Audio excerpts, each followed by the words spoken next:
Okay, so this is the tutorial relevant for students who want to earn the blogging badge. So that might be the lesson activity 5, starter 5, that you might be using with your students in a lesson or a tutorial. The way to find these resources, as always, are to log into Cloodle as a member of staff, click on admin, then find resources at the top, and once the band has gone to sort of an orange colour at the top, click on resources.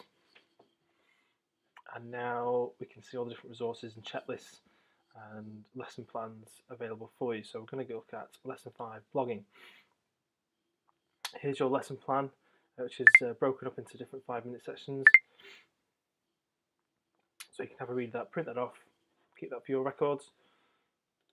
And if you want to get the students to work on this activity on paper before they convert it to their Cloodle profile, there is a worksheet for them to do so. So if you click on worksheets, this is a worksheet that you can either email to students or print off yourself and hand out.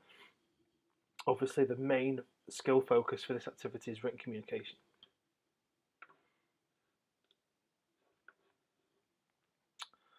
So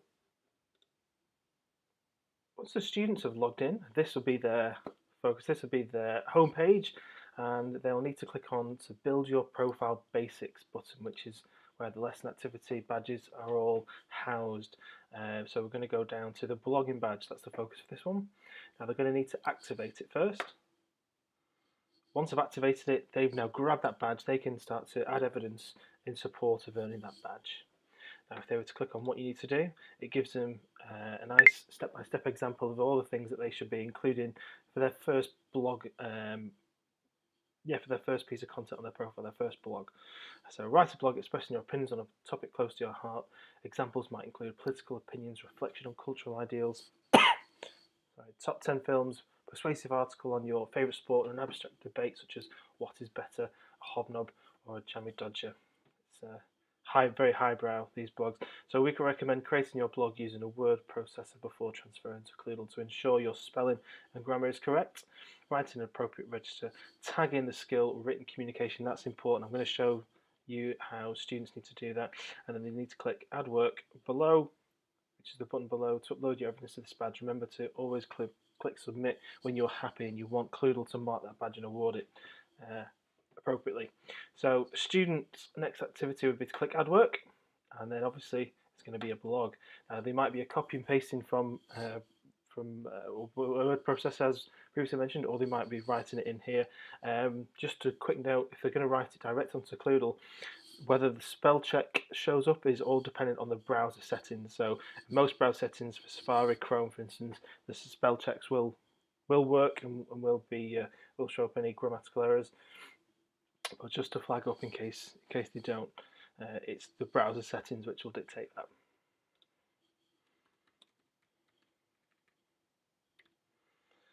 And they're going to talk about the activities, obviously, that they've worked on as part of the lesson first and foremost, anything they might have documented on the worksheets, and then they're going to click add skills, which is the most important button. If they're not tagging skills, then the skill evidence link isn't going to be reflected on their profile. So they must click add skills and then the skill tags that this is appropriate for. So clearly in this instance it's going to be written communication. It might be other skills as well, it might be creativity, it could be self-awareness. It all depends on the blog itself.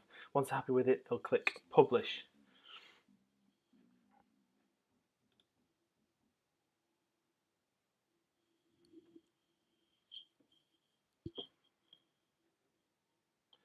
Now once they are happy with it and they've gone back to their blogging badge and they've uploaded the evidence will be in this underneath the uploaded evidence section here if they clicked publish, and then they need to click submit.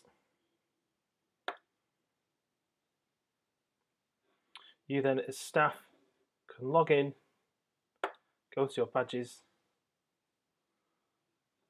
go to the blogging badge, and we can see there's one user waiting for assessment. We can see the user, and we can see South Thames student has his badge pending.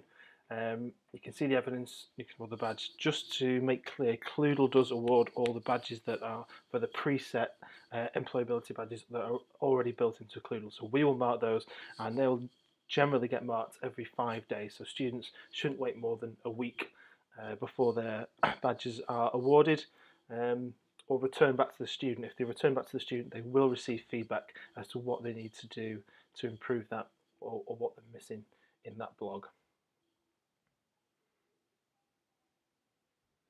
If you want to see an overview of the students in your class,